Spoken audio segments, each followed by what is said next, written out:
ADGP MR Ajith കുമാറിനെതിരെ നടപടി വേണമെന്ന് DGPയുടെ report. ശബരിമലയിലെ ട്രാക്ടർ യാത്രയിലാണ് നടപടി. സർക്കാരിന് കൈമാറിയ റിപ്പോർട്ടിലാണ് നടപടി വേണമെന്ന DGPയുടെ ശുപാർശ. അജിത് കുമാറിന്റെ മറുപടി തൃപ്തികരമല്ലെന്ന് റിപ്പോർട്ടിൽ പറയുന്നു. തിങ്കളാഴ്ച റിപ്പോർട്ട് കോടതി വീണ്ടും പരിഗണിക്കുന്നുണ്ട്. VV വിനോദ് നൽകും വിവരങ്ങൾ. വിനോദ്, ADGPക്ക് കുരുക്ക് മുറുകുകയാണ്. DGP എന്തായാലും നടപടി വേണമെന്ന് പറഞ്ഞു കഴിഞ്ഞു. ഇനി അതിൽ തീരുമാനമെടുക്കേണ്ടത് മുഖ്യമന്ത്രിയാണ്. മുഖ്യമന്ത്രിയുടെ നിലപാട് നിർണായകം അല്ലേ? ഭവ്യ, അങ്ങനെ തന്നെയാണ്. കാരണം വിവാദ ട്രാക്ടർ യാത്രയിൽ തിങ്കളാഴ്ച വീണ്ടും കോടതി ആ കേസ് പരിഗണിക്കുന്നുണ്ട്.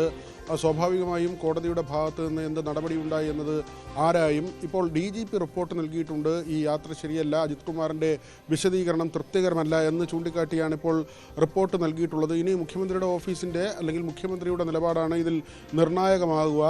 ഹൈക്കോടതിയുടെ ഭാഗത്ത് നിന്ന് വളരെ ശക്തമായ ഭാഷയിലാണ് ഈ വിമർശനമുണ്ടായത്. കാരണം 12 വർഷമായി ഇങ്ങനെ ട്രാക്ടർ യാത്ര നിരോധിച്ചിരിക്കുന്നു. അവിടെ പോലീസിൻ്റെ ഏകോപന ചുമതലയുണ്ടായിരുന്ന ADGPയാണ് MR അജിത് കുമാർ. അദ്ദേഹത്തിന് അപ്പോൾ അത് സംബന്ധിച്ച് അജ്ഞതയില്ല.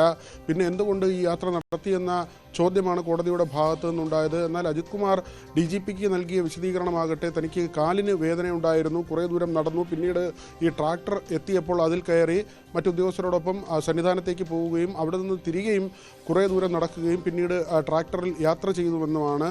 ഏതായിരുന്നാലും മന്ത്രി K രാജൻ്റെ അടക്കം ആക്ഷേപം കൂടി ഈ വിഷയത്തിൽ ADGPക്ക് കേൾക്കേണ്ടി വന്നു. വകതിരിവ് എന്നൊരു കാര്യമുണ്ട്, അത് ട്യൂഷന് പോയാൽ കിട്ടില്ല എന്ന കാര്യമാണ് രാജൻ്റെ ഭാഗത്തു നിന്ന് പ്രതികരണമായി വന്നത്.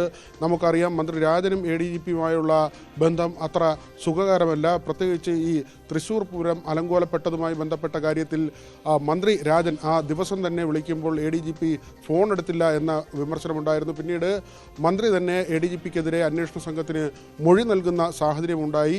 ഈ വിഷയത്തിലും DGP നൽകിയിട്ടുള്ള റിപ്പോർട്ട് ADGPക്ക് എതിരാണ്.